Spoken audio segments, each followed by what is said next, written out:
Olá!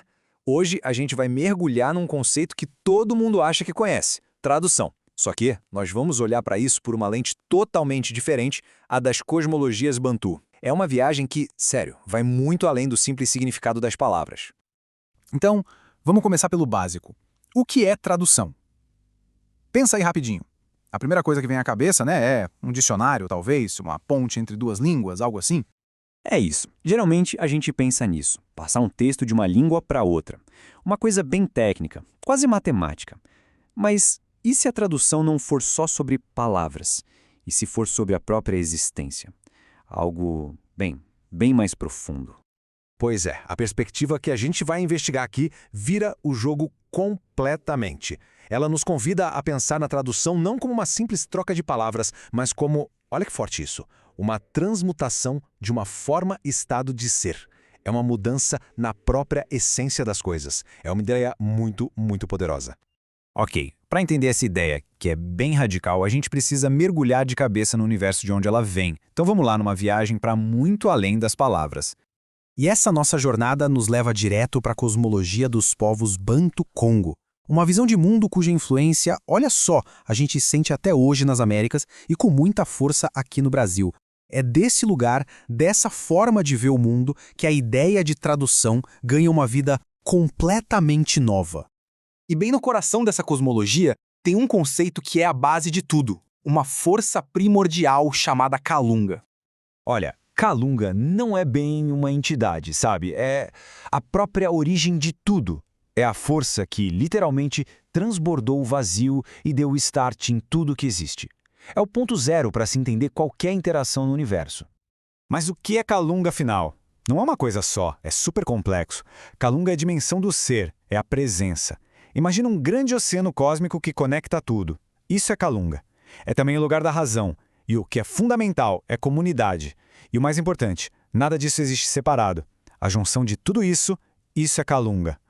E para deixar isso ainda mais claro, tem essa citação do pensador Bunseki Fukao. Ele diz que Kalunga é tipo o motor dinâmico da realidade. É a vida em si, sabe? Uma força que nunca para, está sempre em movimento, sempre criando. Ok, então vamos juntar as peças. Se o universo é essa teia de interação constante, quem é a figura do tradutor nesse sistema todo? A resposta é simplesmente fascinante.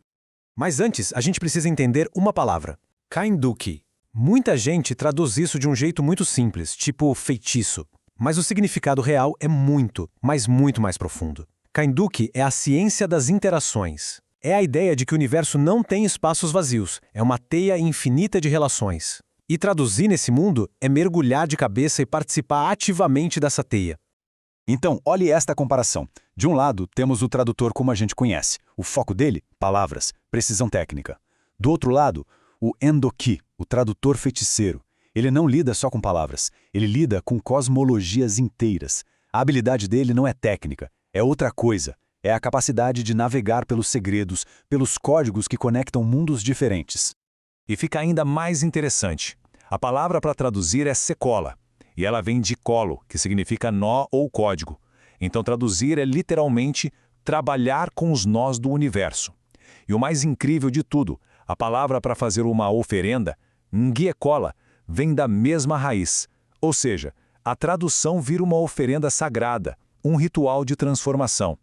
E este provérbio Congo fecha a ideia com chave de ouro. Para ser esse tipo de tradutor, não adianta só ter técnica. É preciso ter uma compreensão profunda, sabe, quase intuitiva dos códigos da vida. É preciso, como diz o provérbio, saber o que é um nó.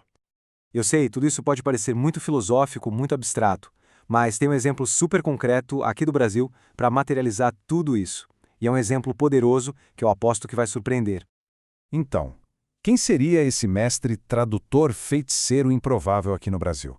A pessoa que conseguiu fazer essa tradução cosmológica tão profunda. Pois é, João Gilberto, o pai da Bossa Nova. Ele mesmo. Ele é apresentado como esse grande tradutor feiticeiro, um mestre do Kindoki. Mas como assim, João Gilberto, que uma coisa tem a ver com a outra? A grande chave para entender isso está na resposta que ele mesmo dava. Uma resposta que parece super simples. Ele não falava que fazia música nem que fazia bossa nova. Ele dizia simplesmente: o que eu faço é samba. E aí vem o pulo do gato.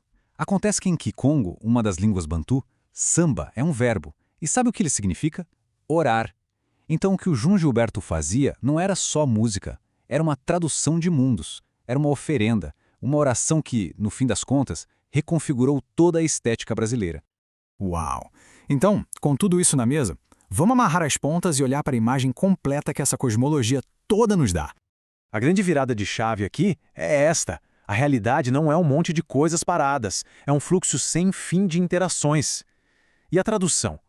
A tradução é a nossa forma de participar, de forma ativa, de forma estética, dessa grande dança cósmica de transformação.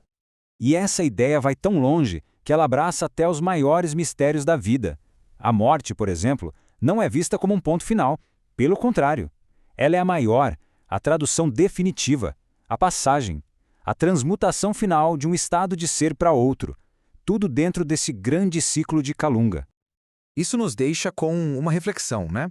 Se a vida é esse ato de traduzir o tempo todo, e se a morte é a tradução final, qual é a nossa contribuição para essa imensa teia de interações? Qual é a nossa oferenda? Ou, para usar a metáfora do João Gilberto, que canção cada um de nós está cantando para o universo?